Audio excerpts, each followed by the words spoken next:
Say it again. Welcome to the Board of Health meeting Wednesday, November 6th. Pursuant to Chapter 2 of the Acts of 2023, an act relative to extending certain COVID-19 measures adopted during the state of emergency signed into law on March 29th, 2023, this meeting will be conducted via remote means and in person, as long as members of the public can easily access the proceedings in real time and participate remotely. Until further notice, this meeting will no longer be broadcast live, but it may be watched when the show is replayed on YouTube. Members of the public who wish to participate in the meeting may do so in the following manner. In person at the Rope Walk Meeting Room located on the second floor, Plymouth Town Hall, 26 Court Street, Plymouth, Mass. Note occupancy limit of the room may reduce the number of attendees that can be accommodated, although that doesn't usually happen to us. You may also participate by joining remotely via Zoom. The information for joining the meeting remotely is on the agenda, which is available, and most of you probably have received it. So our first item of business was going to be approval of minutes from the 16th of October. They're not yet ready, so we're going to skip that. And instead, since this is your second meeting now, I believe, right, Aaron? Yeah. And there were some people not present at the last meeting. So we need to introduce you to at least Lorenzo. Lorenzo, this is Erin. She's our student representative from Plymouth South High School. This is her second meeting that she's attending. She gave us a little bit of background. And last time, and maybe you could just summarize that. Yeah, I'm a senior at South. I'm part of the biomed program, which we basically just investigate different medical like anything surrounding medicine really, and then forensic science, biomedical innovations, interventions, all that. And then outside of like medical stuff, I'm president of Medical Careers Club and I'm involved in the schools orchestra. Impressive. Even here the second time, still impressive. Yeah, Amy, were you here last time? I wasn't. I was at the Yankee conference, so there I am. So please introduce yourself, Erin, also. Hi, Erin. I'm Amy Donovan Palmer. I've been on the board since when fall of 2021, I think. So. Nice to meet you. And Lorenzo, if you would introduce yourself, Erin, also. Yeah. Hi, Amy. Or thank you for. As Dr. Potvin said, very impressive. My name is Lorenzo Pizarro. I've also been on the board a few years now. This is my last year of appointment, and I'll have to be reappointed next summer. Nice to meet you. We all get appointed for 3-year terms, but it sort of doesn't overlap. Some appointed one point, so we have at least one person that Lorenzo will be up for reappointment this coming June. I was up for reappointment, I think, with Amy last June, and we were both reappointed by the select board for another 3 years. So that's basically how they work it. Make sure I know who is here. Eric's here to do the next recap. I see Deb too. Welcome, Deb. We're gonna move on to the next item, which is the grease trap variance request for the Seaside Club. Eric Sirigliano, did I get your name right? Yes, you did. If you can go ahead and proceed with presentation for your request for the variance. So I'm the manager of the Seaside Club in Plymouth. We do have a kitchen here that we use. We have a 8 to 10 gallon grease trap underneath our sinks. I got the letter from the town about the installing of the automatic grease trap, and also the having a licensed grease hauler have to take our oil and all the oils, fats, and grease out by an authorized company. So that being said, we only use the kitchen about 12 to 15 times a year. So I was trying to put up the argument to say, and the guy from Bay State Sewage approached me and said that when he cleaned it, he says, when's the last time you had this done? I said, probably about 6 months ago. He says, you could probably go 2 years without emptying it because it was a very little layer of grease on the top.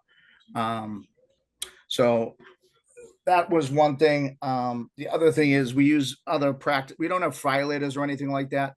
And when we do cook, we take any grease we have. We don't put it down drains. We have 5-gallon buckets that we cap off and store out back here. And when the grease hauler comes, he takes that with him after he sucks out the grease trap. So the variance, I followed the variance because of the lack of use. And I think that us having to empty that trap every month would be a little excessive. That guy suggested once a year or twice a year or quarterly if that had to be maintained to keep in practice with you guys. Well, thank you, Eric. Sure. The only question I had is, when you do use the facility, I assume, how many people are you usually cooking for when you have people there? I could throw out an average number. I mean, generally speaking, we usually have a meal after our meetings. We meet 10 times a year. There's between about 30 to 50 people. So that, I assume, would generate a fair amount of grease. Depending on what we're cooking, yes. So under those circumstances, I think the board should consider how often you need the grease trap emptied. You said it was about 10 meetings a year? Yeah, and then, we have a couple other events. So, I would say a safe number, to be honest, would be 15 times a year. Okay, I was told, because I already asked, that your variance was already approved, I guess. Yeah, Kendra Martin from engineering approved it with the 2 times per year. By a licensed hauler, and then Doug Bernard from sewer also said yes, twice a year cleaning of the passive grease trap and contract with a certified hauler. Okay, does the department have a recommendation? We would recommend if, the motion is made that it's 2 times per year by a licensed hauler. Okay, thank you. Do Board of Health members have any questions for Eric? I just have a quick question. What's the quantity of people you're cooking for when you have your meetings or your events? I think we just got the answer to that. The quantity of people, like how many people are you cooking? Like how much food? Like 10 people, 20 people? How many people? Well, I'll give you an example because we have different feeds for different events. Like we have different, most of the stuff we do during bocce tournaments is done outside on a grill, so there is no grease even involved with the drain system.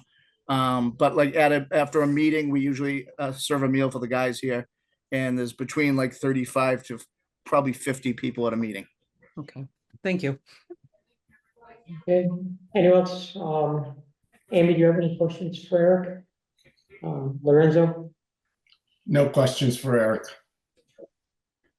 Okay, Dr. Reed? Meg?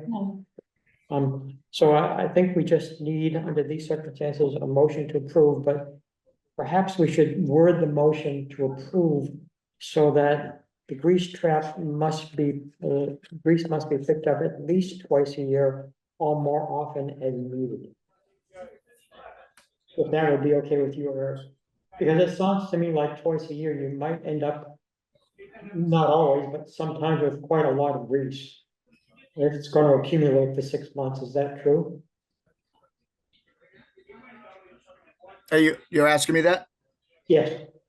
Yeah, depending on what kind of food you're preparing, yes. And like what we were discussing before, the number of people in attendance, yes. So you have the flexibility if we pass this, so that if you see that there was quite a bit of grease accumulating even after 3 months, Sure. you would then, call in the licensed hauler to remove it.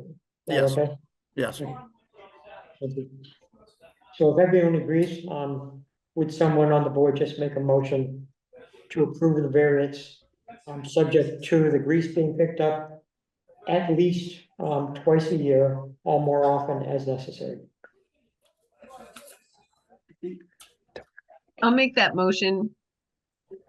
Amy made the motion. Is there a second? Dr. Reed seconds the motion. If there's no further discussion, I'll just call the roll. Dr. Reed, yes or no? Meg, yes or no? Yes. Amy, yes or no? Yes. Lorenzo, yes or no? Yes. Myself, yes. Motion carries unanimously. Thank you for coming in, Eric. Best of luck with everything. Hope your business is thriving. Yes, thank you for your time. I appreciate it. Have a good night. And do we have? Zach's here. Yep. Yes. Okay, Zach, you've got a triple, request for variances. I got a triple So- crown tonight, exactly. Yeah. So what we decided to do, I consulted with Karen and she thought that, perhaps we'd allot 10 minutes for the first one. Because it looked like the others might go quicker after we go through the stuff for the first one, because they seem to be sort of similar. Yep. So you have a grand total of, I think, what, 20 minutes to go through all three, is that gonna be okay? I don't think I'll need the full 20 minutes. Okay, so you can go ahead with the first one on our list, it's 191 Herring Pond Road. All right, again, for the record, Zach Basinski, professional engineer, Bracken Engineering, here this evening on behalf of the applicant, 191 Herring Pond LLC. At this time, I'm going to share the screen. So as mentioned, we're here this evening on behalf of the applicant to request approval to upgrade an existing on-site septic system. This is a residential 3-bedroom house on the south side of Great Herring Pond Road, down in the Pondville area of town, just before you get over to the town of Bourne, again on the south side of Great Herring Pond. So existing house is currently serviced by an old cesspool, right here where we're putting in the new proposed microfast system and an existing on-site well.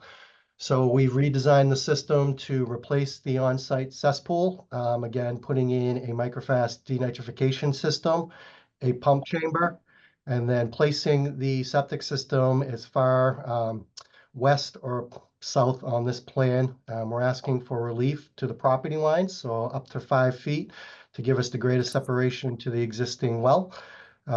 We initially had submitted plans without the denitrification system, but after talking with staff, given the sensitivity of Great Herring Pond and the locations to the well, we went back, spoke with our client, and they're willing to put in the denitrification to protect both the on-site well and the resource areas around us. Project has been reviewed and approved through the zoning department and as well as conservation. So we do have a order of conditions that's been issued for the project. So again, the relief is separation, 5-foot relief to the street line property line to the public way, 5 feet to the abutting property owner at 203, which is actually our existing client on well, and then a 27-foot reduction from the soil absorption system to the well. We're outside the minimum required 50-foot radius that would be approved under a local upgrade approval. So we do meet that standard and are better protecting the environment with the denitrification unit. And then the septic tank, again, has been sited in the area based on the existing plumbing and the up top part of the lot. And looking for a 20-foot relief to the existing well. And with that, I'll turn it back over. Okay, thanks, Zach. So is there a deed restriction required for this? No. But there are people here in the audience who would like to gonna speak. get to that. Yeah, okay. The only other thing I noticed was the 3 properties are actually all served by a private well, is that correct? Each one has an individual private well. Yep. And usually under those circumstances, since a cesspool was in place and being used for some time, just for the protection of the residents, we ask that a well water test be done to make sure that the water is safe for consumption. we can do well water tests. Yep, we're actually moving two of the wells, so once those get installed, they'll have well water testing done on them as part of the Board of Health requirements. Okay, thank you. And then butters, are you here for 191 Herring Pond Road? 209. Okay, we'll get to that. So does any Board of Health member have any questions for Zach about this particular property's request for variance? Amy, yes or no? You have anything? Lorenzo? Meg? No. Dr. Reed? No, I just wanted to let you know. Yeah, we would, thank you, Dr. Reed. We would recommend approval, and for this particular address, the abutters were notified as well, and we have the cards, but no one's here for this particular address, but we would recommend approval. Okay, anything else?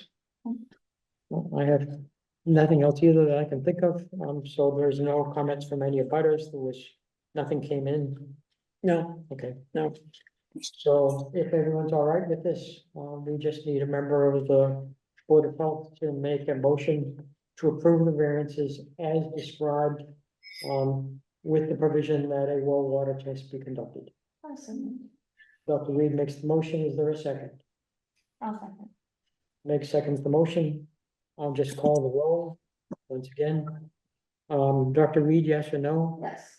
Amy, yes or no? Yes. Lorenzo, yes or no? Yes.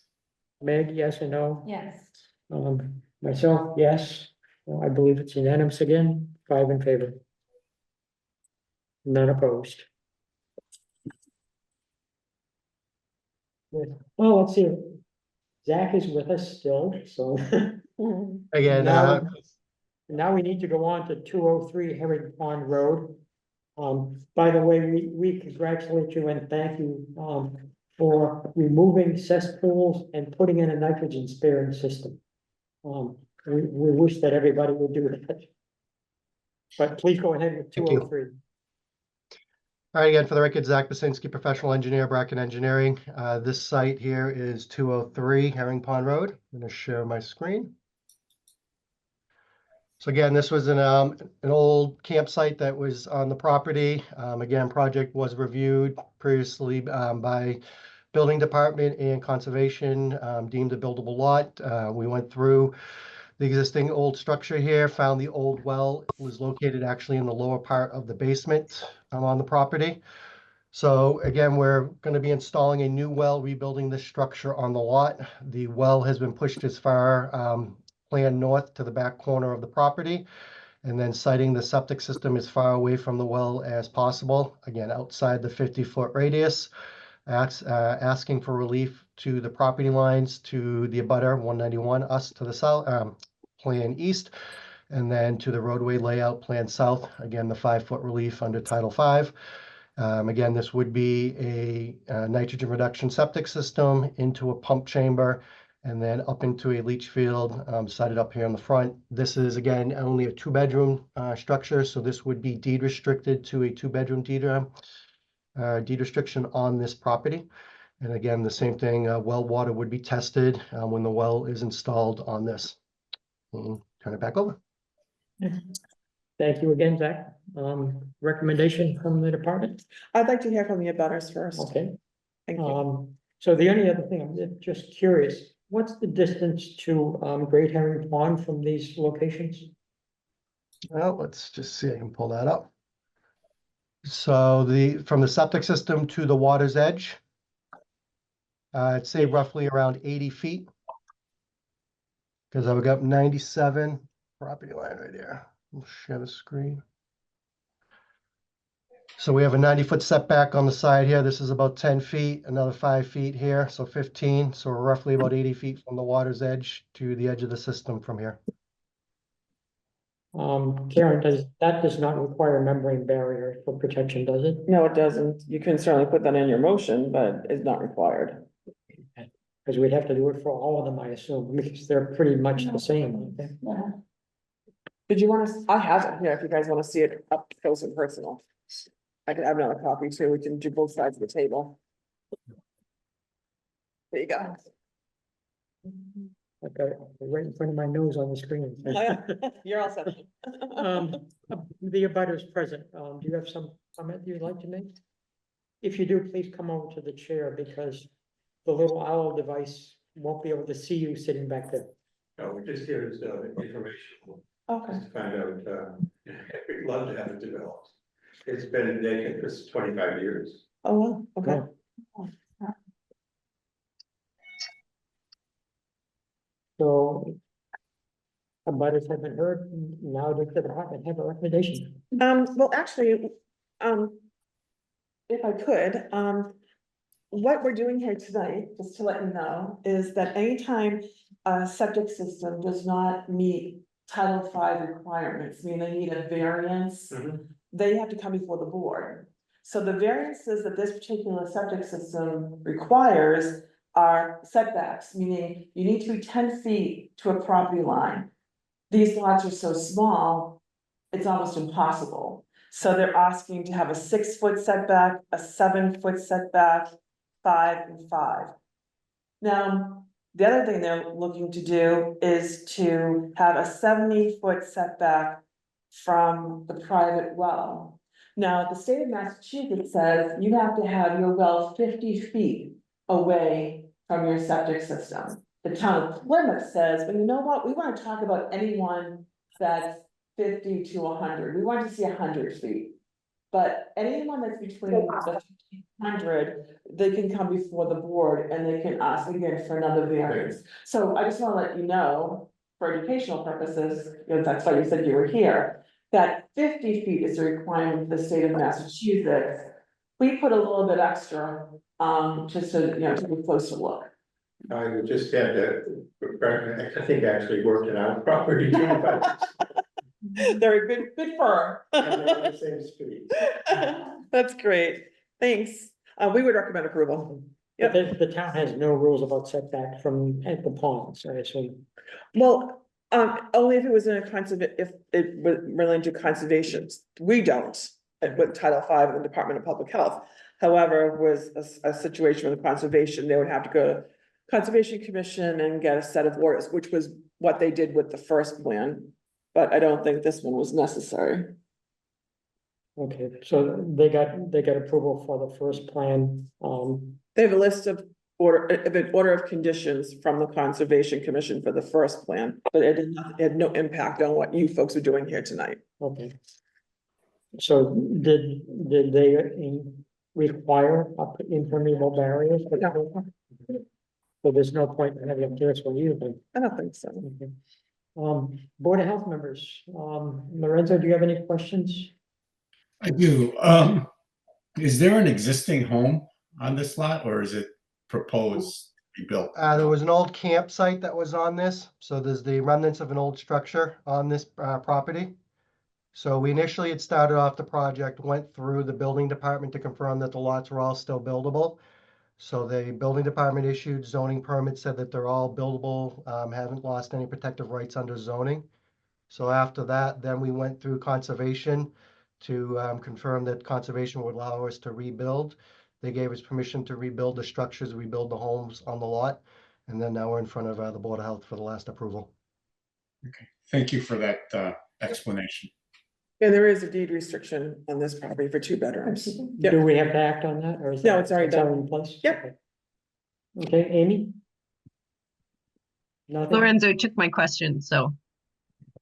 Okay, I'll ask you before Lorenzo next.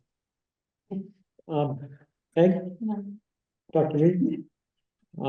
Myself, no other questions. I think just for further consideration in the future, if there's a nitrogen sparing system in place, I don't think we probably have to worry about requesting an impermeable barrier. Would you agree? I agree. If it's not a nitrogen sparing system, then I You think might we wanna have to consider debate it. it. Yep. So that's just for future reference. Yep. So with that in mind, would someone like to make a motion to approve the variances requested with the condition that the well water be tested? Awesome. Dr. Reed makes the motion. Is there a second? I'll second. I'll make second motion. I will call the roll once again. Dr. Reed, yes or no? Yes. Amy, yes or no? Yes. Lorenzo, yes or no? Yes. Meg, yes or no? Yes. Myself, yes, it's unanimous once again. Thank you. Now, if you still have the breath, would you go on with the next one? I'll Is do it one more time. 205 Herring Pond I Road. just want to keep everything together. Thank you.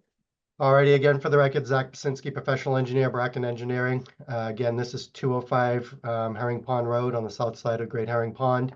The redevelopment of an existing two-bedroom structure on the lot. Again, we're looking for relief for the setbacks to the property line and on-site well. Again, we're installing a new well. Existing well was within the existing structure. We're removing that, siting that as far north on the plan to give us the greatest separation. Microfast denitrification system to a pump chamber, and then siting the septic system up on the highest part of the lot. We're providing 88 feet to our on-site well, and then 73 feet to the neighbor's well on the abutting property. Again, this is our same client. System has been designed to meet the 100-foot radius to the existing abutting property to the south. You can see that their existing septic system is located up here in the front, and their well is just located off locus. So we do meet the 100-foot to theirs, protecting their interest of their property. Again, we believe everything can be designed to protect the environment and the on-site well. Again, two-bedroom deed restriction would be placed on this, and the project did receive approval both under zoning and the board, conservation. Okay, thank you, Zach. Same sort of questions, department approval? Yeah, abutters were notified, just to let you folks know, so, the abutters were notified.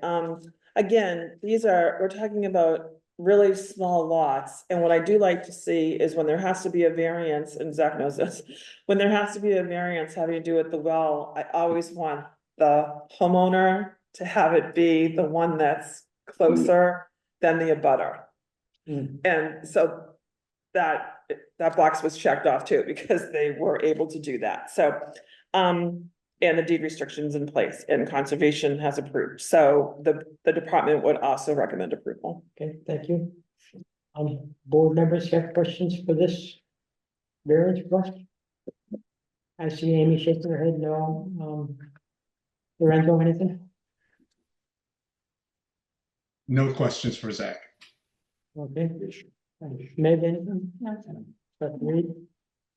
Myself, no. So we need the same motion once again.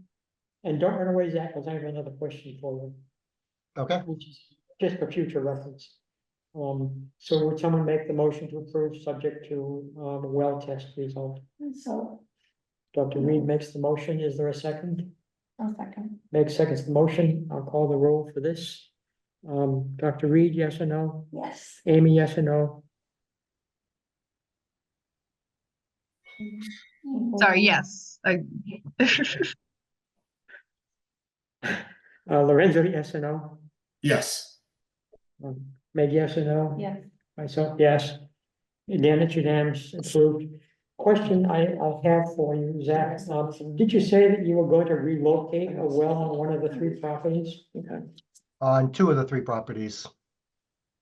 So, The house.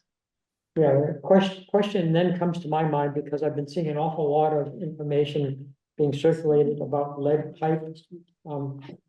Lead pipe, service pipes going into older homes. Do you know if the piping coming out of those wells is lead? We do not know if it's lead. Typically, the lead pipes were old municipal piping that went in. This could have been an old lead pipe well point that went down for the well. So, Reason I ask, because this has nothing to do with the variances, but for future references. Lead pipes are gonna have to be replaced, and of course, if you're in the process of moving a well. Mhm. You will not be using lead pipes anyway, so it's moot, and that's true for 2 of the 3 properties. But generally speaking, because I know this is something that's going on with, the water superintendent and the state, they're trying to eliminate as much of the lead piping as we possibly can to keep the lead out of the drinking water. Mhm. So, it's something that I thought I'd just see what you know about that for the properties that you usually service. Yeah, I mean, typically, like you said, the old lead piping is the old municipal piping for the old town water systems that went in. If there are old well points on it, it could be tested to see. And in that case, it would definitely want to be removed. It would be picked up in the water testing. So if it was assigned for that, so that would be a perfect indication why you do the water testing to make sure and see if there's any high lead levels in that. And if it didn't pass the safe drinking water requirements, then a new well would be installed. Yeah, because I've just seen that, federal limit is now, there's no safe limit for lead in drinking water. And I think they require an action limit is like 10 parts per billion in the drinking Mhm. water. So we're gonna probably encourage people to test their drinking water to make sure that they're okay, because it has some pretty dangerous sort of effect, especially on young children. Right. So thanks a lot for coming in, Zach. It was fun, talking with you again, having this for three. And See everyone soon. Keep pushing those nitrogen, sparing systems as much as you can. We explain it to everybody. Okay, thank you. Appreciate it. Have a good night. Night. Right. So the next one on the list is 643 Wareham Road, Brad Bertolo. Brad, are you with us? Yeah, Yes. you are. Good you wanna- evening. Again, Brad Bertolo with JC Engineering. I'm going to share my screen.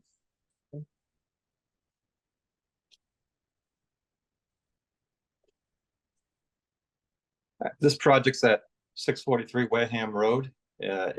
Entails the upgrade of existing failed septic system. Existing 3-bedroom home is serviced by a cesspool in this location. And the lots in this area are all serviced by well water as well. On this lot, the well happens to be about dead center of the existing property. It wasn't the original well. The original well is just inside the structure. So this is a newer driven submersible well pump in this location. We are proposing to remove the existing cesspool and install a 1,500-gallon tank and a leaching facility in the far corner of the property. But doing so would request a couple waivers to state requirements. We're reducing the property line setback from 10 down to 6 in both the rear and south property lines. And we're requesting a waiver from 100 feet down to 50.2 feet for the setback from the well to the leaching facility.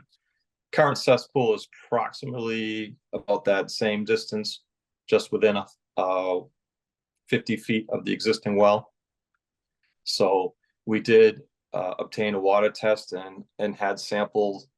The test just received today, and we did test for coliform and nitrate, and we are below reportable limits on nitrate and no presence of any bacteria. So that was good news for that existing well. Groundwater flow in this direction, I believe, is most likely towards the southeast on the pond. So with this cesspool being most likely up gradient of this well, it was critical in getting that well tested, just to make sure that it still has potable water. We are moving the septic southerly, so any sewage effluent out of that would probably head into the southeasterly direction, kind of, away from the existing well. We are also asking for a minor setback between the tank and the existing well. Title V requires 50 feet, but we are requesting a setback from down to 40.1 feet. If you have any questions, I'd be happy to answer. Okay, thank you, Brad. So this is, I assume you're not putting in a nitrogen sparing system here. This is a standard system? This is a standard system. There are no wetland resources that we're in close proximity to. This would just be a setback to well. The well's already been tested to show that there's no nitrogen issues with that well that would necessitate a denitrification. Okay, thank you. Karen, is there a recommendation for this one? Yeah, the department would recommend, with obviously the note understanding that there is a 49.8 foot waiver for the setback from the SAS to the existing well, which is right on the cusp of what we, and the state of Massachusetts would allow as a minimum. But when you look at what they have to work with, and it's certainly an improvement from what's actually existing there, the department would recommend approval. Anytime we have cesspools, that's Mhm. always the case. That's right. We're happy to see those come across our desk. Yes. As leaving. Okay. So, does anyone on the board have questions? Amy? No? Lorenzo? No questions. Meg? No, Dr. Reed? are there any abutters? We did notify the one abutter. Is a large lot to the west. It's about a 40-acre piece. We did send a certified letter to them. No response from the above? No. No, Okay. that actually property is for sale, so it's under agreement to be sold. Yeah, Meg, did you have questions? No. Dr. Reed? No. Myself, no. So once again, I just call the roll after we make a motion. So would someone make a motion to approve the variances as requested? Moved by Dr. Reed, second. I'll second. Thank you, Meg. Call the roll. Dr. Reed, yes or no? Yes. Amy, yes or no? Yes. Lorenzo, yes or no? Yes. Meg, yes or no? Yes. Myself, yes. It's unanimous. Your request for variances are approved. Thank you, Brad. All right, thank you. He's got the next one. He's got the next one. Yeah. It's like we have doubles tonight. Okay. Then go ahead with, if you would, Brad, with 48 Hyannis Road. Thank you. I'm gonna, again, for the record, Brad Bertolo with JC Engineering, and share my screen.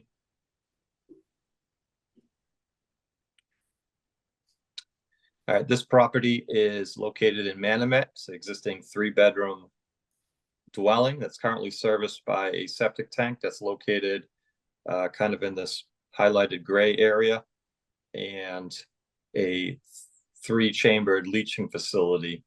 This system that's installed today was granted waivers to Title V requirements back in 1990, which replaced the cesspool that was originally to the rear of the property. We have a very minimal spot to fit this area, fit the septic system in. So we are requesting waivers to both the property line, which actually is the street line, and to the structure. This house is serviced by town water. It does meet setbacks off of the wetland. We're greater than 50 feet in accordance with Title V and local requirements. We are proposing that new leaching facility to be 74 feet from the wetlands that are associated with an artificial canal as part of Indian Brook. The existing system will be removed and replaced with a 1,500-gallon tank, and that will be situated about 5.5 feet from the front property line. So a 4.5-foot waiver is requested from that setback. It does meet the side setback requirement, so there's no impact to the southern abutter. The proposed leaching facility in this location here is 11 feet from the crawl space foundation. So we are asking for a 9-foot waiver to reduce that from 20 feet down to 11 feet. We are providing a liner on the house side of the system to make sure there's no breakout into the crawl space area. That liner will extend down below the elevation of the crawl space in this area. We are also requesting a 9.5-foot waiver to reduce the front setback from 10 down to 0.5, 6 inches from the front property line. The original system was installed along the front property line. So we have pretty tight site here, so this basically covers the waivers that we would need to upgrade this septic system. If you have any questions, I'd be happy to answer. Thank you, Brad. Karen, is the road department?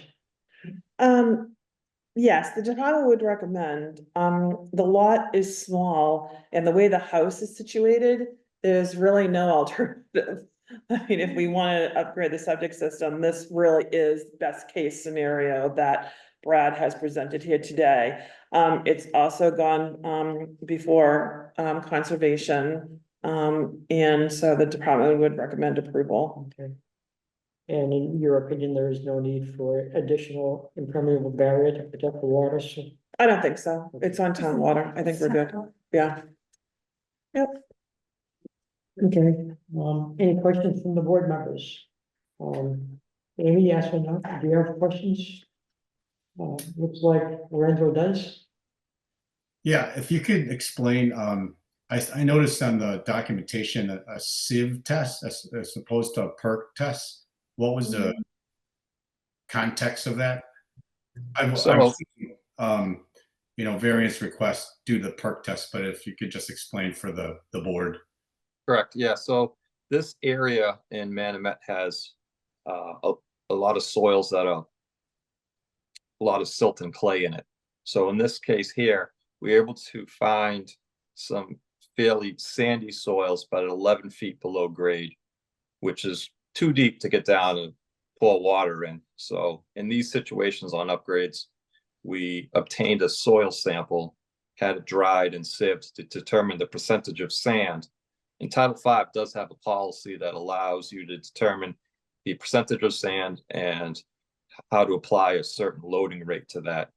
And in this case here, we had 92% sand, and which is considerably greater than the 85% that allows you to design for your typical smallest loading rate of 0.74. Thank you for that explanation. And the values of and the thresholds that meet or exceed the regulation. So thank you. You're welcome. Peg, do you have any? Yeah, I have a question. I think it's more for the board though, like, he's saying waiver and variance, is that like the same? It is. Okay. Yeah.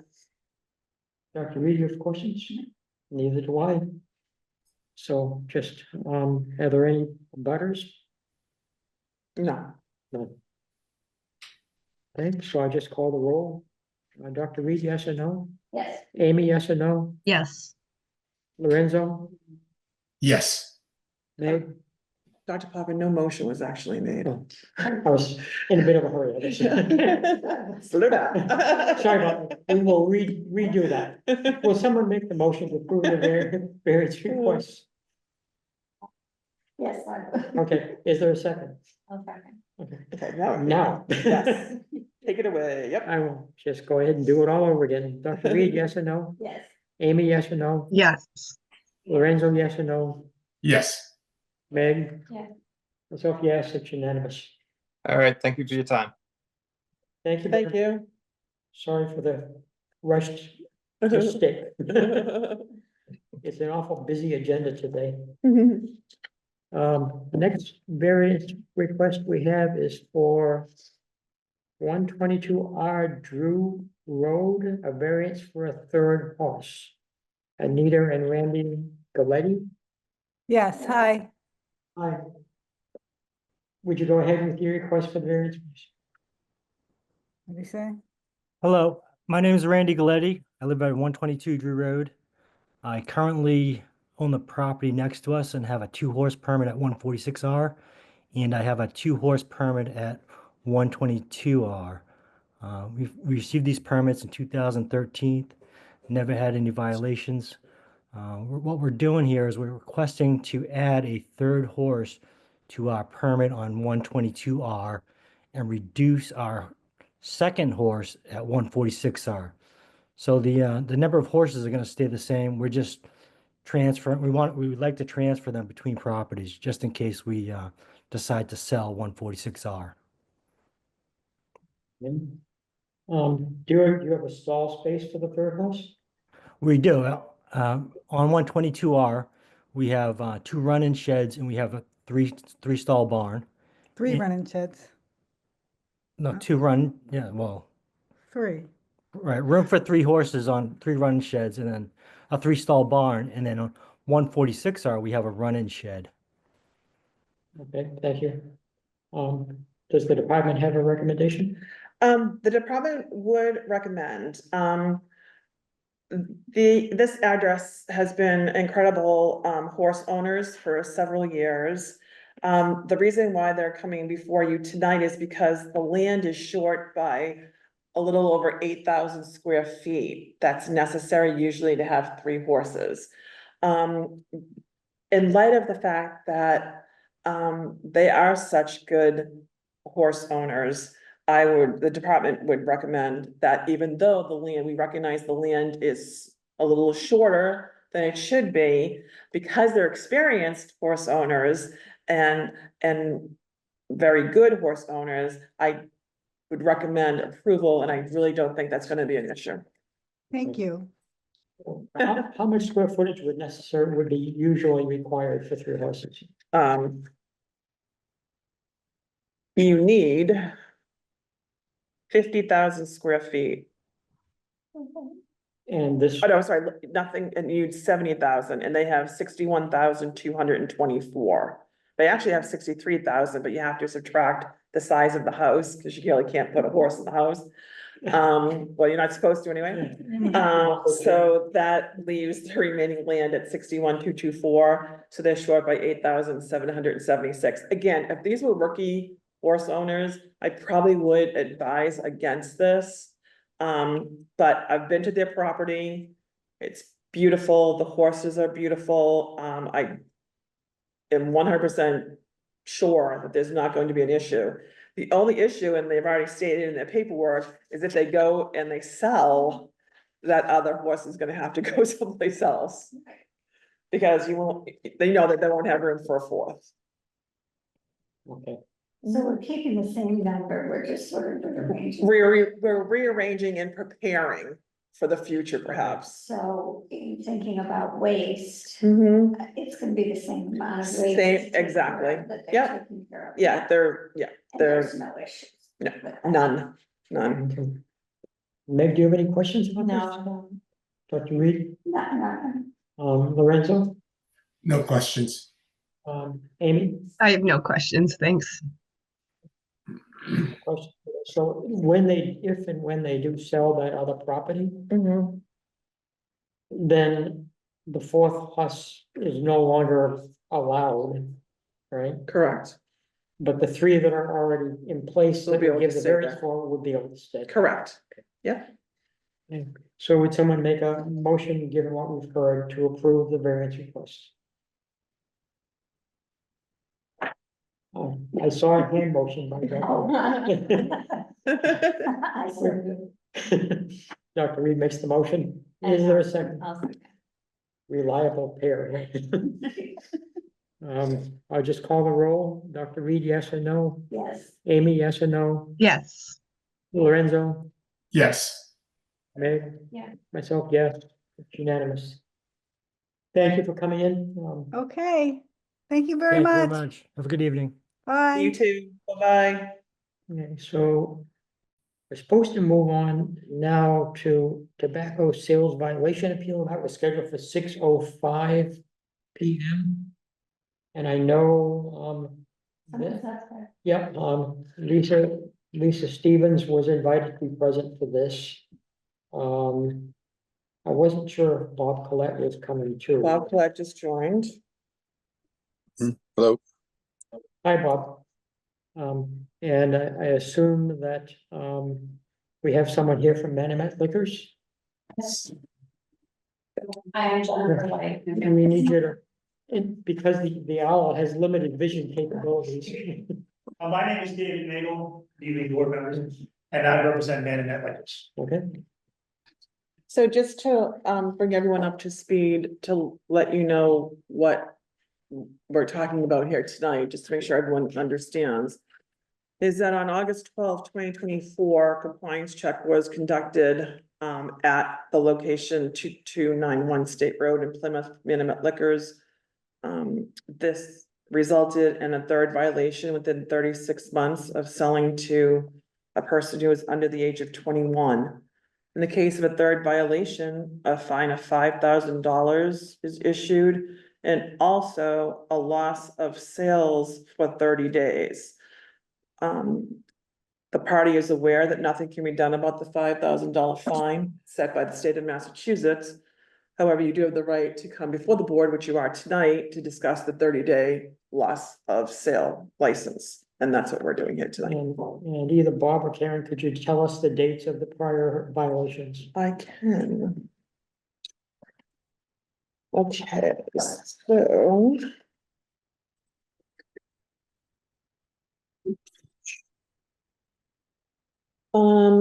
8/10/22 was the first, 2/19/24, and then 8/12/24 was the third one.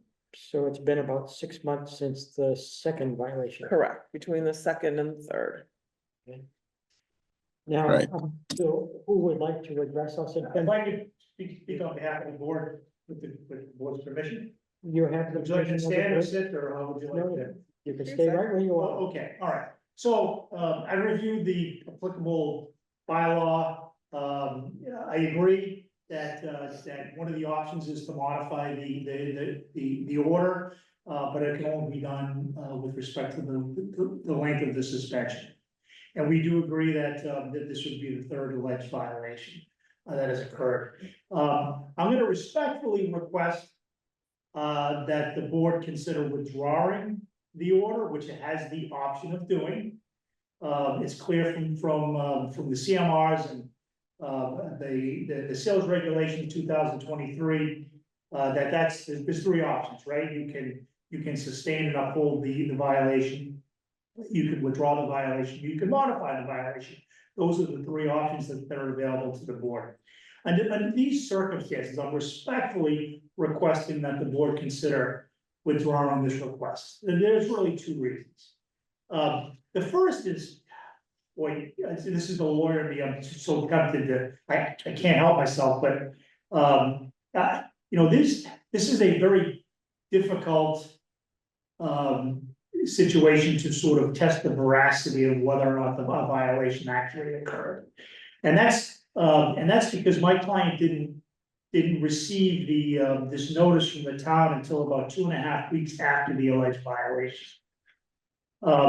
The owners immediately undertook to undergo an investigation as to whether or not this in fact occurred. They were able to figure out who was working at the particular time. He was a new employee. I will say that that the employee denied that he made an underage sale of cigarettes, and you know, that's maybe perhaps a self-serving statement. But he was immediately terminated as a result of the allegations. So the owners attempted to try and verify whether or not this actually occurred. So they went back in their records to see if there's a record of this actual sale that occurred at the time and date and of what's referenced in, I guess, for the record, it's a tobacco compliance checklist form that was submitted as part of this. And they were, the owner was then able to verify that the sale actually occurred, which means that either it was a sale that wasn't registered or the sale didn't occur. So the next step for them to sort of try to verify this was to take a look at the video to see if in fact the sale occurred. But because of the delay in from the date of the alleged violation until when my client actually received the notice, which was about 2.5 weeks, the video had looped. So so there's no record of the video within the store, which would have depicted, you know, the sale. You know, picture speaks 1,000 words, but that's not available. So then I went and researched and I looked, because I know the notice is dated August 20th, which is 8 days after the alleged violation. So then I went and looked at, the certified mail receipt as to whether or not it actually was received, by the owners. And there's no date on the certified mail, so that never, so we don't, my client maintains that it was about 2.5 weeks after the alleged violation. And I'm unable to verify as to whether or not that occurred or not. It's a procedural deficiency because, these are difficult to defend in any regard. But the owners did their due diligence to try and figure out whether or not this in fact happens. And I would ask that the board respectfully give the store some benefit, the fact that this is a 50-year-old plus establishment by the same employees. And up until recently, there's no history of violations that I'm aware of. They've always been in good stead with the town. These violations are a recent phenomenon, and you may know that the former owner has passed away, and as a result, there's been a little bit of shift in the management. Let me tell you what the store did immediately to sort of remedy the situation. And I know you're going to say, well, this is after the fact, and the violation occurred. They not only did they immediately undertake to remove the employee, they also ordered an education of the entire staff. They went and took a recertification similar to what you would do for an alcohol awareness tips sort of thing. I think actually the board was helpful in learning them to some resources that would allow. So immediately there was a move by one of the owners to retrain the employees, and they did a tutorial. So we have immediate action by the store. They take this very seriously.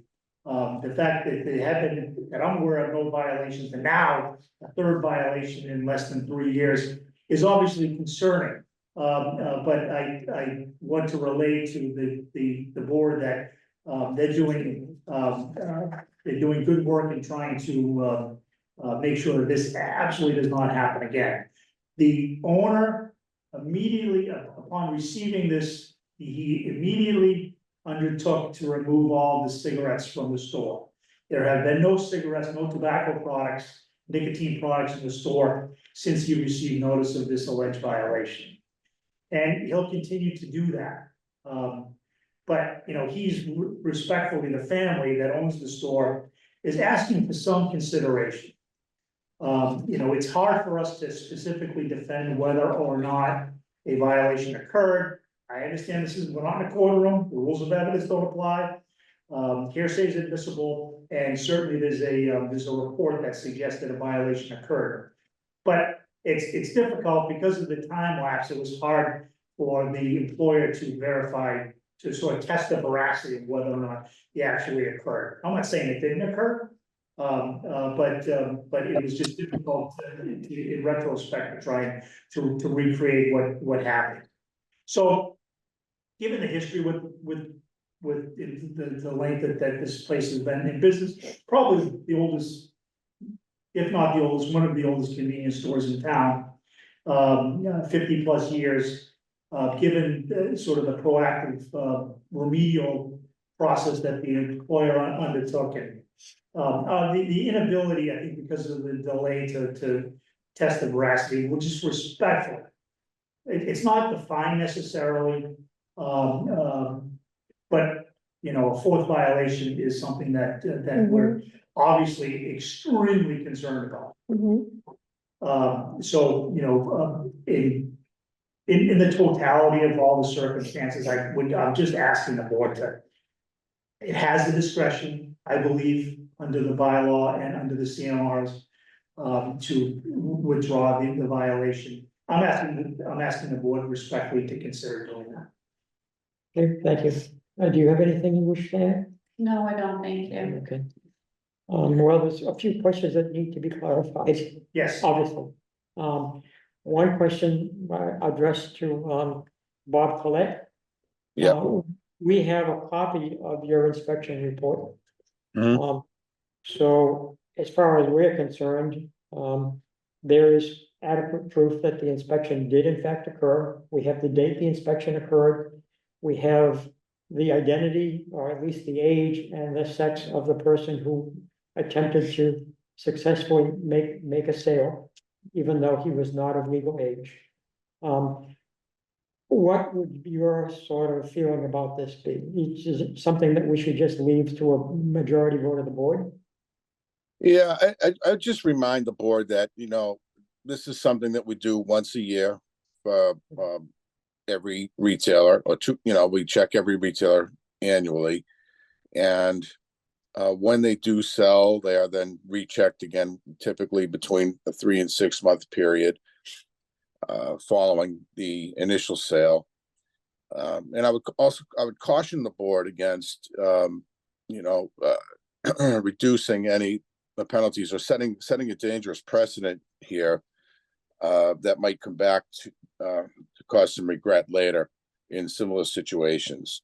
This particular retailer has sold very consistently over the past 3 years, and it's great that they're taking notice now.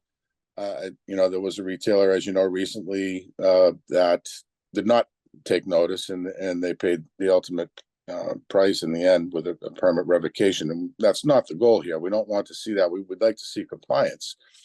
So moving forward, it's important for the retailer to know that the penalties are based on a 3-year window going back in time, on a 3-year tolling period. So when that last one drops off, or the first one in line, the furthest one back, you know, that one's gone off the record, and you're beginning with a clean slate. In other words, you're not going to, if the next one occurs outside of the 3, and hopefully there isn't one, but if it happens beyond that 3 years from the first one furthest back in time, then if it happens within that period of time, then it'll be a 4th one. But if that initial violation drops off, then you're again looking at a 3rd violation if you're capturing the past 3 within this year, let's say, or next year. So the point is, it's good that they're taking notice now, but I would caution the board against you know, dropping the case, if you will, and or setting a precedent that you might come back to regret later. But there's no question that this happened. I was there on site. I completed this report, submitted it to you. It was the same, actually the same young man who made the consecutive buys over the period of time that is, you know, being considered here. So that's all I got to say at the moment. But if you have any other questions, I'm happy to answer them. Thank you, Bob. You're welcome. Is there any evidence for the notification that went off by certified mail? Well, a couple of things. I just want to bring to the board's attention that the date of the check was August 12th. The letter went out on August 20th. I received a letter back from Mr. White on August 27th. So I don't think the 2.5 week overlap is quite accurate. I'm not aware of that letter. Okay, well, here it is. So I don't think the 2.5 weeks is quite accurate. I just want to let the board know about that. We sent it out both certified mail and by United States Postal Service. So because people can refuse to sign for certified mail, they can say, I don't want it, I'm gonna leave it, I'm not gonna sign for it. So unless it comes back returned by the United States Postal Service, which does have to return to us if it's not able to be delivered, then we consider it delivered because nothing was returned by the United States Postal Service. Okay, thank you. Yeah, I have a quick question, Barry. I'm sorry, Karen, I'm looking at the information that Dana sent out today about it, and it looks like the green card is stamped with August 23rd. which would make sense if they wrote you back August 27th. So that was, 10 days after.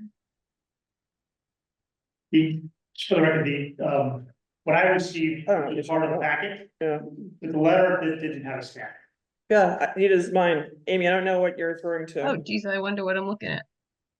If I can, well, you can't see it. Yeah, All right. it was in the information sent today. Right, Yeah, okay, good. Then I'm not losing my mind. it was signed for, on August 23rd. Yeah, Okay, I don't know why I don't have that. yeah, that goes with your timeline, Karen, that you had sent it out. I have another quick question, if it's okay, Barry. So one of the things that they mentioned was learning again how to check IDs. Now, if this is a liquor store, don't they have to know how to check IDs? Is that the same process? Is there a different process in checking IDs for tobacco than liquor? It's akin to the same process, yes. So It it's is. the same process. It is, yeah. In fact, the total that was sent, I think, dealt with both at the same time. Nicotine and alcohol. Okay, and then my last question is, what did they do after the sale in February? Like, what did they put in place in February? When they got caught the second time? There was, Why don't you stand up and address? there was some confusion over who, the employee was at Just that state time. your name for the record. Oh, I'm sorry, Jennifer White, and my family owns Man Liquors. So there was some confusion over who the, person was, because we don't have, I believe in February, they had said a young man had served a minor, but we don't have any young men that work there, they're all in their 40s, the men at that time. So the two that it could have been, I honestly wouldn't categorize them as young men, so we weren't sure who to place the blame on, so we couldn't. And one was a family member, which was highly unlikely, so we were kind of confused as to who it was. We just had everybody do the certification again. We hammered it down with everyone, but there was some confusion over that. I mean, we didn't want to come back and say nobody was a young man that worked there, but that was our position. But we went with pay the fine and. So everybody was retrained, is that what you're saying? Yes, yeah, and then this was a newer employee. This one for the alleged third violation. Okay. Yeah, I have a question, needs clarification also. It was stated that you haven't sold or even left in place any tobacco products for some time. How long has that been going on? Since they received notice. How many days, business days would be involved? So it would have been, well, I guess if we, with the stamp that I don't have it because the photocopy didn't show it, it would be whatever the. 23rd? The 23rd of August, or the 27th of August, but it was immediately upon. Until now. Yes. And so how many business days are there between the 23rd of August and today? And you have sold no tobacco products during that time? Right. Thank you. You can see where I'm going. with Yes, this. yes, in terms of the modification, Well, I was thinking around.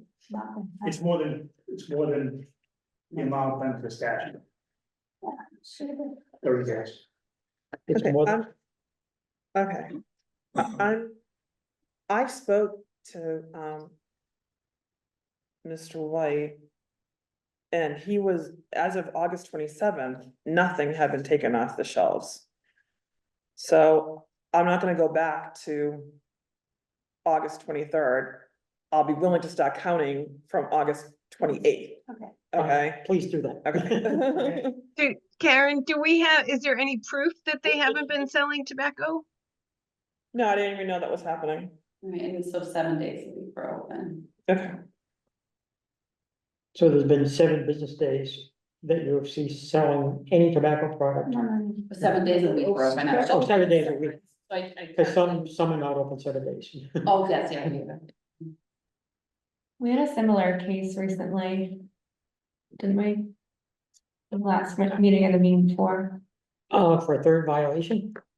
I This don't would be think the it was a- this would be the 69th day if you want to count back from August 28th. The 69th Ninth business day, if they're open up 7 days a week. Well, I mean, if need be, I can provide an affidavit, if that's something that the board requires to win. well, it depends on what the board decides to do. This is true. I can't speak for the Yes. board. So, you know, that, I think that's an important piece of information that at least I would want to consider. I don't know if the other board members would want to consider that. The first violation going way back, was what, August 2022? So, right, August 10th, 2022, and then February 19th, 2024, and then the one we're talking about. August. So violations will reset to just 2 violations as of August this coming year. Correct. And so, as long as nothing happened between now and then, you would not have a 4th violation within 360 days. That's right. Just want to make sure, and all the board members must know what's going on here. The other thing, Lisa was so kind to join us. Lisa, could you identify yourself and you know, what your position is? And tell us if you've ever come across anything like this before? Hi, can you hear me? I want to make sure okay. My name is Lisa Stevens. Good night. I am the Director of Tobacco Control with the Massachusetts Municipal Association. Some of you, if you've served on the board, may have met my predecessor, DJ Wilson. He did this job for about 30 years before retiring. And I provide legal technical assistance to the 351 cities and towns in Massachusetts through the MTCP program. So I'm here, yes, so I guess if the question is, have I seen things like this before? Yeah, I mean, you know, it's my job to come to hearings, so I have seen similar violations. This is a very high rate of violations in a short period of time. So that is something I would say is concerning. The state law in 2019 that made the big overhaul to the state law really focused on the issue of underage sales, because so many tobacco users initiate under the age of 21, and lifelong smokers tend to initiate under the age of 21. And so one of the focuses really was on making sure that underage sales had kind of these heavier penalties, because they are so, you know, they are what kind of perpetuates this initiation. So when you see a repeat underage sale violations, that's, I think, indicates that it's a retailer you want to be more concerned about, kind of what is getting into the community at that point of sale. Okay, thank you, Lisa. You're welcome. So at this point, I'm going to ask board members, and I think Amy's already asked some questions, so Lorenzo, do you have any questions for anybody concerning this? No further questions. I think there's enough dialogue and the data is and the documentation speaks for itself.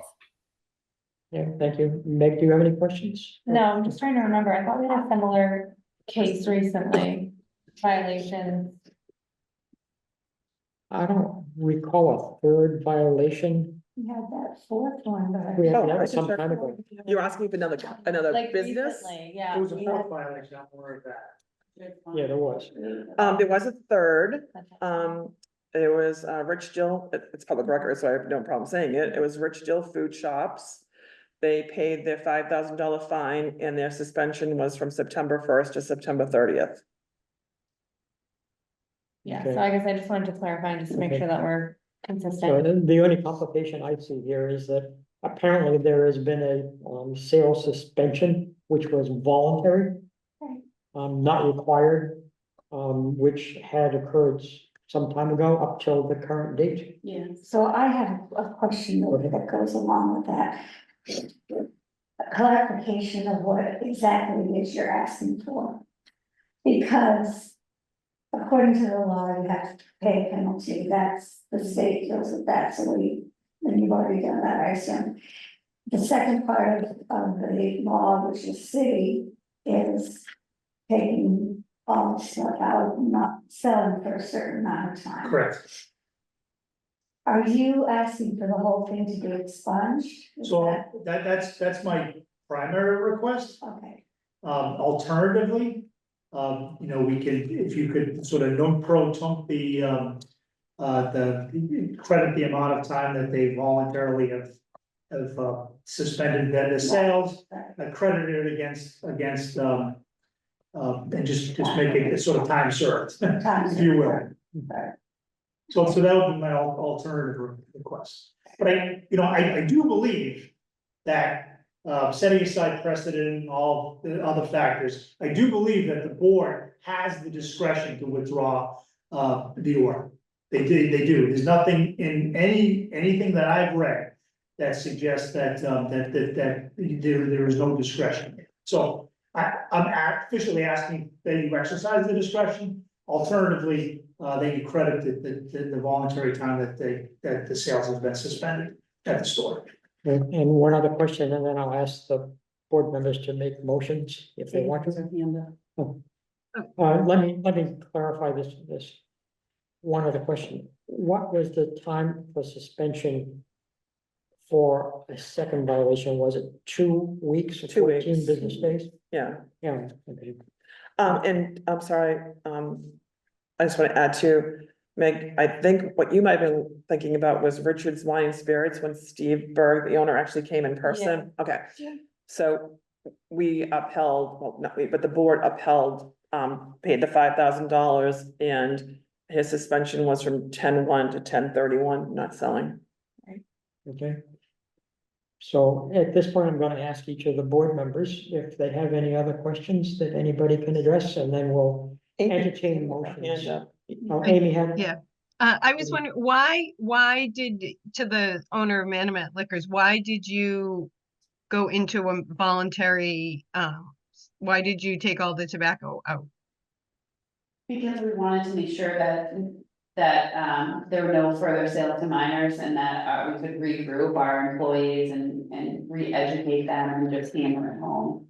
All right, so that was about your business not getting caught. And then Karen, could you just, or Bob, could you describe what happens when there is a suspension, like the procedures that you go through to make sure that there's no tobacco on site? Right. Well, Go ahead, Karen, I'm sorry. Oh, yeah. sorry, go ahead. So in all the previous instances where someone had to remove product from their shelves, they send to me in writing what dates they're going to not be selling, and then we actually go and check at least 2 times to make sure that that is actually occurring. I had no notice that they were going to stop selling at any point. The only thing I had notice of was that they requested an appeal of the violation in a letter dated August 27th. And then got another phone call saying there was a new lawyer and could they have a continuance until 11/6, and that's why we're here today. And could I just add, the reason why we took all the tobacco products off, it wasn't completely self-serving. Of course, we don't want anything to happen to our license. That's very, very important to us. But also the safety of the community is important to us. I have kids, I live in Plymouth. I don't want anybody selling tobacco to my kids. That would really bother me. So it was to keep the kids safe and not to sell to them. We take that very, very, very seriously. Yeah, I think the board members have to make a judgment as to whether or not we need to credit for the voluntary sales suspension when there was no notice sent back to the department, so that could be confirmed periodically.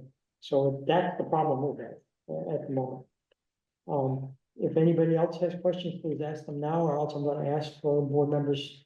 If anyone would like to make a motion, which could be, as was already explained, could be to enforce the 30-day suspension, could be to reduce the 30-day suspension, or could be to completely void the suspension. And I'm not sure what the board members want to do until we ask them to make a motion. So would anybody care to make a motion concerning this? I'd like to make a motion to uphold the 30-day suspension. Okay, then I can only take one motion at a time. If it fails, we'll ask for a different motion. First, we have to have a second to the motion just made by Amy. Can I ask a quick question? Yes. Did we say how many days if we counted August 28th through today, did we say how many business days that was? 60 something. 69, 68. So does anyone wish to second Amy's motion? Seconded. Okay, Lorenzo seconds the motion. In that case, I will now ask for a vote on that motion. Again, if it fails, we will entertain a second motion to do something differently. Dr. Reed, yes or no? Amy, can you repeat your motion? It's to enforce the 30-day suspension. I agree with Dr. Reed, and I think I know what you're going to. Yeah. I think it has to be much more specific than that, because the company has already requested that we give them credit for the days they did not sell. So upholding the 30-day suspension isn't enough verbiage. It has to be that you wanna, I think what Amy, what you're going to say is you wanna uphold the 30-day suspension and not give credit for what they've already done, correct? Okay, Yes, Amy's thank nodding. you. I would modify my motion to say, uphold the 30-day suspension at a time in which they'll work with Karen to determine the start date and the end date. Okay, Does that make enough sense? that's much clearer. Yes, Yeah. thank you, Karen. Yeah, Then Lorenzo, would you care to second the amended motion? Yeah, that's what I interpreted before, but now that the verbiage is clearer, I'll second that as well. Okay, then I have to ask every member of the board to vote. Dr. Reed, yes or no? This would result in a 30-day suspension, not counting the voluntary. No, okay. Amy, yes or no? Yes. Lorenzo, yes or no? Yes. Meg, yes or no? Yes. Myself, yes. So, given the vote, there is 4 in favor, 1 opposed, and the 30-day suspension to be set up in terms of the exact dates is to be done with consultation with the department staff. Thank you for coming in. We did the best we could. Well, thank you for the time. Thank you. And please be careful, Yeah. especially until next August. Thank you. I'm sure you will be. Yes, definitely. Thank you very much. Appreciate the board's time. So how did we do? So 6:30, we're still a little early on the agenda. I thought that would probably run us over. So next thing is, director's report. okay.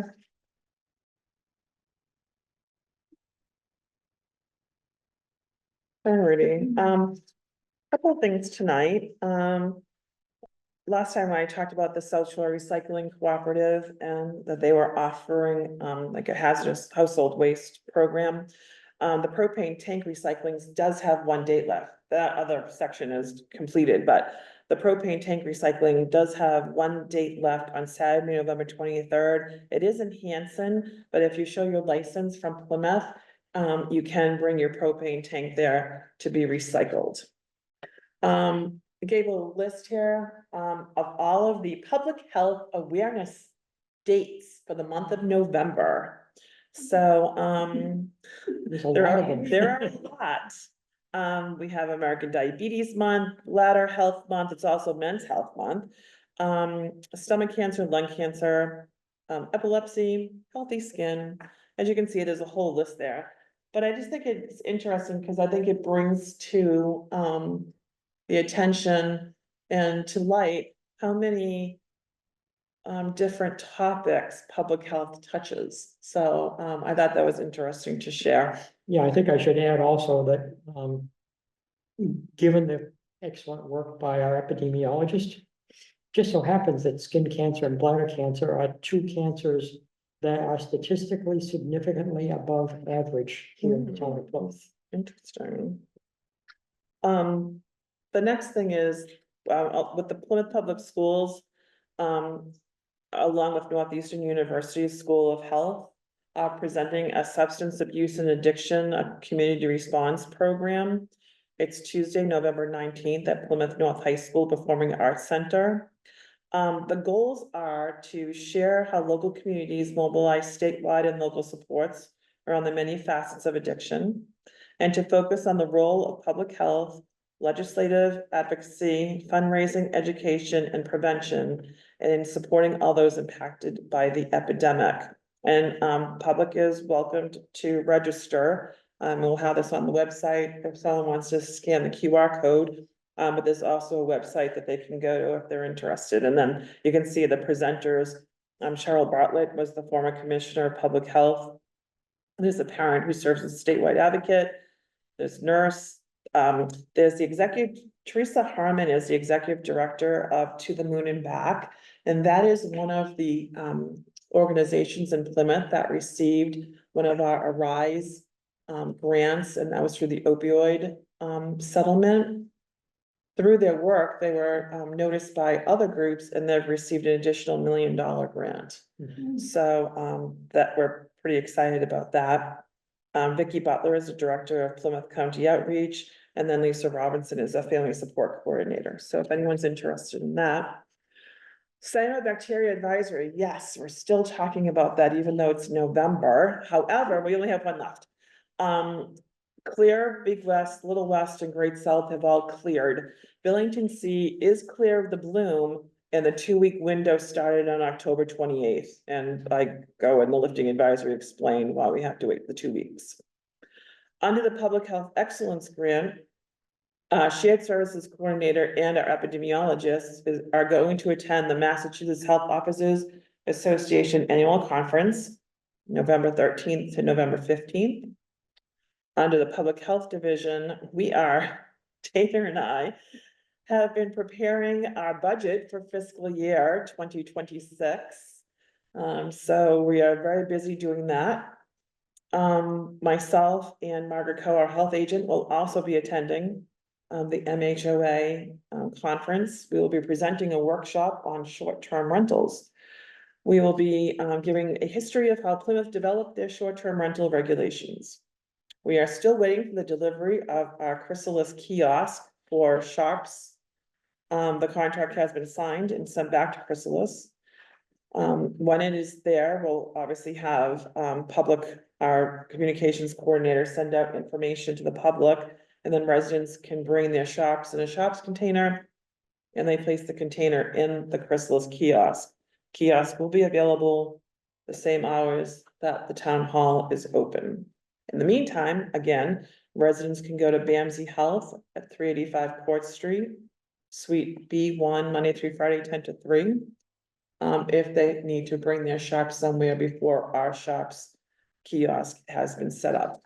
And that's it for tonight. Thank you, Karen. Does anyone have questions for Karen on the material she just covered? Yeah, go ahead, Lorenzo. Just not a question, but Karen, thank you for representing, and Margaret representing at MHOA. I think presenting at workshops and at those kinds of conferences promote Plymouth and Plymouth's public health programs that we do have. So if you can share that presentation with the board at some point in time when you're done afterwards. Absolutely. But thank you. Absolutely. Thanks, Lorenzo. Good job, guys. Thanks. Yeah, and you will be doing the presentation without me because I will not be able to attend. I know. I asked you first. So I have a few things for chairperson's announcements. The first thing I should do, because it's quite important that we all vote on it, is the December meeting of the Board of Health could either be the first or the third Wednesday of December. That would be the 4th of December or the 18th of December. Does anyone have preference? Meg, I do not, does it no, I'm matter? gonna be around. Lorenzo, would you be around for both? I have a preference for the 4th. That would be best. Okay. Amy, how about you? I have no preference. Okay. Deb, in case we need you as the alternate, do you have preference? I will be away on the 4th, but it seems like you're gonna have a full board, so. Well, maybe, I haven't asked Dr. Reed yet. Well,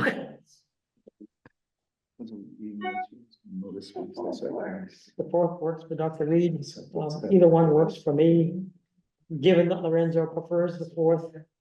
And we'll have a full board present, I think we probably should plan the meeting for the 4th. Okay. Which will also move up any remaining septic variance requests, We're awesome. so make sure that that happens too. A couple of other announcements need to be made. I announced this to the Public Health Excellence Grant Group. But the Massachusetts Association for Health Boards has an annual springtime certification meeting, to which all Board of Health members are always invited and urged to attend. As a matter of fact, your predecessor got invited to attend that also, free of charge. Because they were so impressed we had a high school student coming to our meetings. So it could happen again, I can't promise it.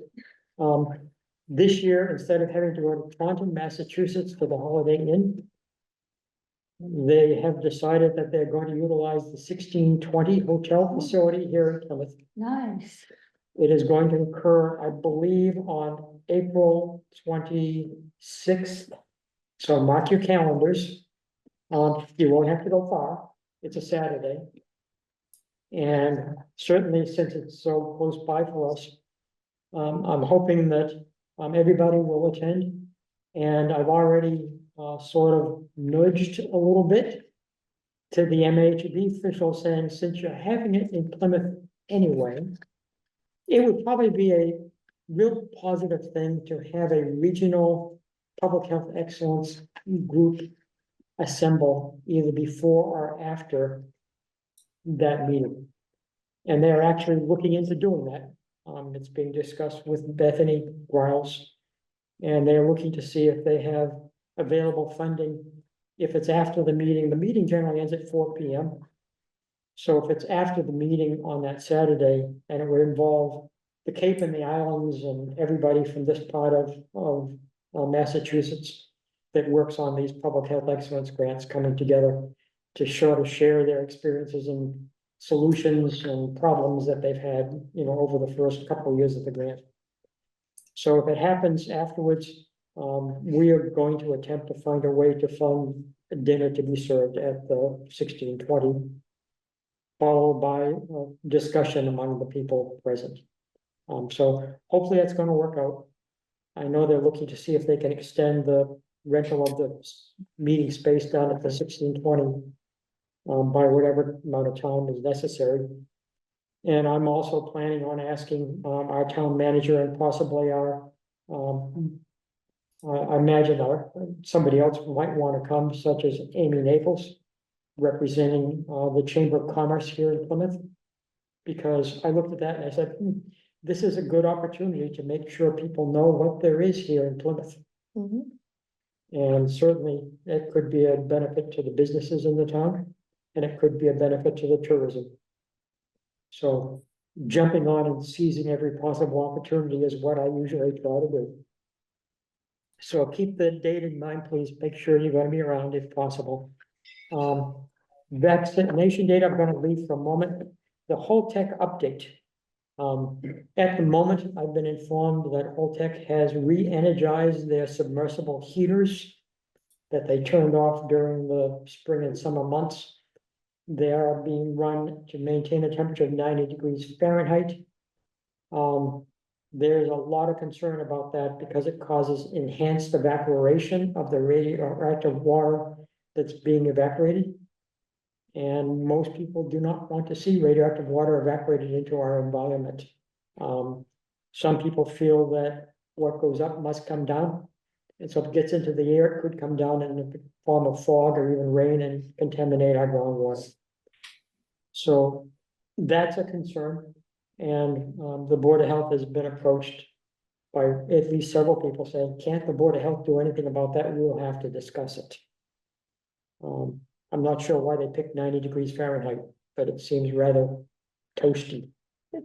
They initially said it was so that the workers inside the abandoned plant would be kept warm enough.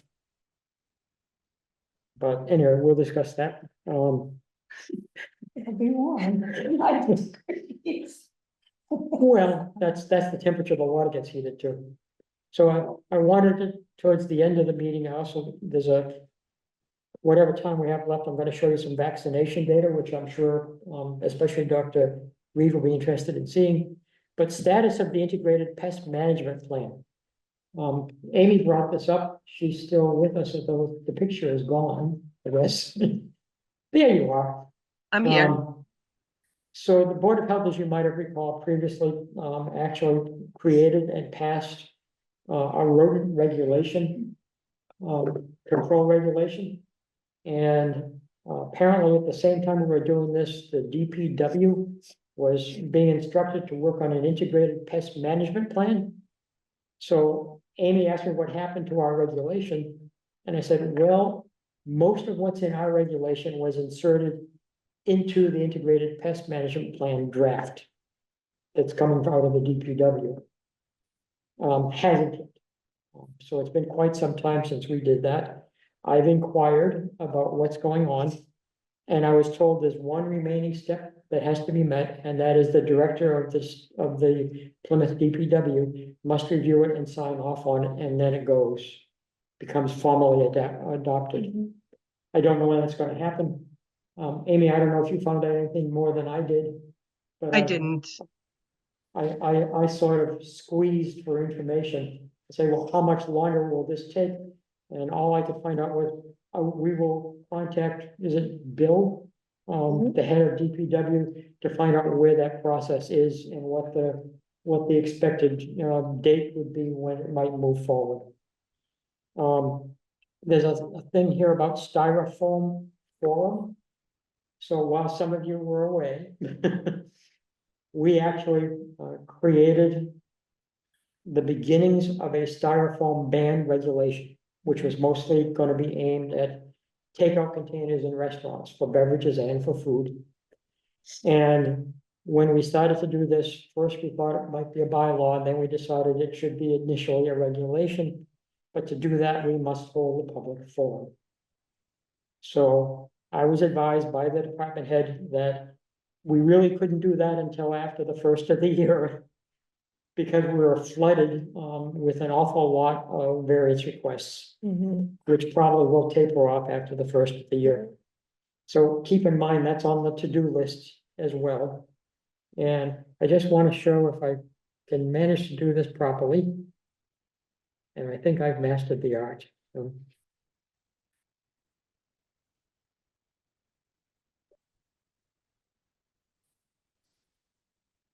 I don't know why that came up.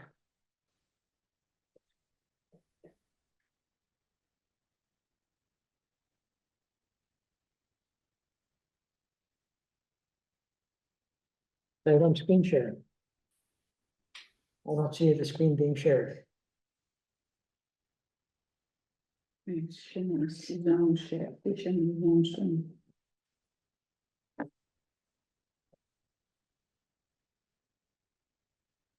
Try one more time before I give up and just tell you verbally.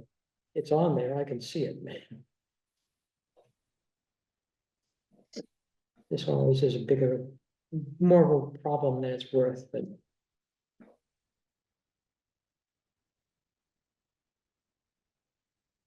Exit the screen share and try that one. I can try.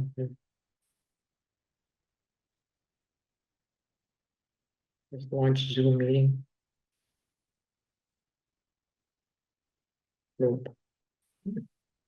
Didn't work, so let me tell you some of the things that are on here. Someday I'll get this right. It used to be easy to do, it's not anymore.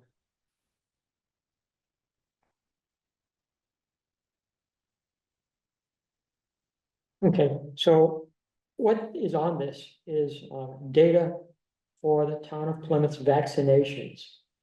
And there was data for both the data through the 19th of October and through the 26th of October. And as you might expect, it shows increases in the vaccinations for COVID, influenza, and RSV. And so when you look at the data, which I wish I could show you, but it looks like I can't easily do it. For reasons that I guess only the IT people would know for sure. When you look at the data, it shows that we are actually here in Plymouth doing relatively well compared to the state numbers about getting people vaccinated. Obviously, the flu vaccinations are the highest. The COVID vaccinations are considerably lower. And that's probably because, and I've had personal experience with this, with questions I've been asked. People don't understand what the COVID vaccine is, or how it works, and how long it lasts, and what it's directed to. So the latest COVID vaccine is a 2024-2025 vaccine. It is directed at a specific variant, which is fairly recent, which the other vaccines that came before it were not. And so that new vaccine, some people ask, well, I already had the vaccination. Well, you did, but two things. It wasn't aimed at the new variant, which is causing a lot of disease and will for a while. And also, the COVID vaccine itself provides protection against hospitalization for approximately 4 months. And then it tapers off and it's almost gone after 6 months. So if you think because you got a vaccination for COVID 6 months or a year ago, you're okay, you're not. Wrong variant, too long ago. So you really have to get the new vaccine in order to protect yourself. It's just like the flu vaccine. It changes every year, and you have to get the new flu vaccine every year to protect yourself. And the timing is critical because you want to get it so that it's still working and protecting you during the flu season. There isn't apparently a real COVID season like there is a flu season, but obviously you have to be protected against it. RSV is recommended very strongly for people who are 75 and older. Not so much for younger people, except for the very, very young. But we apparently have got about 45% of our 75 plus population vaccinated against RSV here in Plymouth, which is quite high. The other thing that's concerning at the moment, and I'll show you the data next time. I'll make sure I email it into Dana just in case I have trouble. Is there's school vaccinations and there's exemptions from school vaccinations, as you all know. And there's a significant number of people in various towns that have requested exemptions from the vaccination requirements. And you probably know the vaccines that are required, right? It's the diphtheria, tetanus, pertussis, and MMR is another one, and I didn't realize it, but apparently hepatitis B is on the list. And so there's a few, there's not a lot, but there are children in Plymouth who are completely unvaccinated in school, in kindergarten. I don't know what happens when you're in kindergarten and you haven't had the required vaccinations. Well, nothing. Nothing. Nothing. The religious exemption, but also keep in mind that the migrant families are classified as unhomed individuals and vaccinations are not required. Not required if you're unhomed. If you're unhomed, it's not required. Yeah. So that's a problem. Many states now have actually done away with religious and personal exemptions. Massachusetts, to my knowledge, has not. It is not. Well, this is we're changing with that. And I don't think that's something the Board of Health can have anything to do with anyway, because that's got to be statewide. We can't say that in Plymouth, there is, you can't say that. Yes. We could say it, but it would mean nothing. So that's an issue. The last thing I wanted to bring up was pneumonia. Barry, can I just ask a quick question on the recommendations for the RSV vaccine? If you've had RSV, is it recommended that you get the vaccine? Well, RSV vaccine, unlike some of the others, does seem to protect you for quite a while. So it's different than the COVID and the influenza. But I don't know exactly how long it is.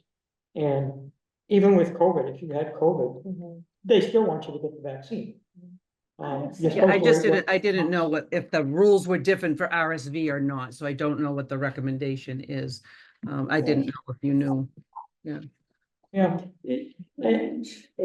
Dr. Reed is stating that if you're 75 and older, it doesn't hurt to get the vaccine. It still would offer you additional protection in case when you had it, that the vaccination protection, that the protection from having had it is also going to fade with time.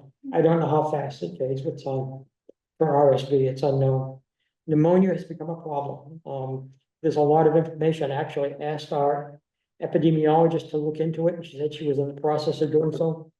There's something going on called walking pneumonia, which is afflicting a lot of kids.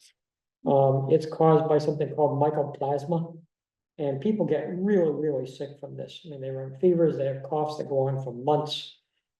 It's treatable with antibiotics, but it has to be treated for like a month to successfully get rid of it, and some of the antibiotics are quite strong. So it's a problem. There is regular pneumonia.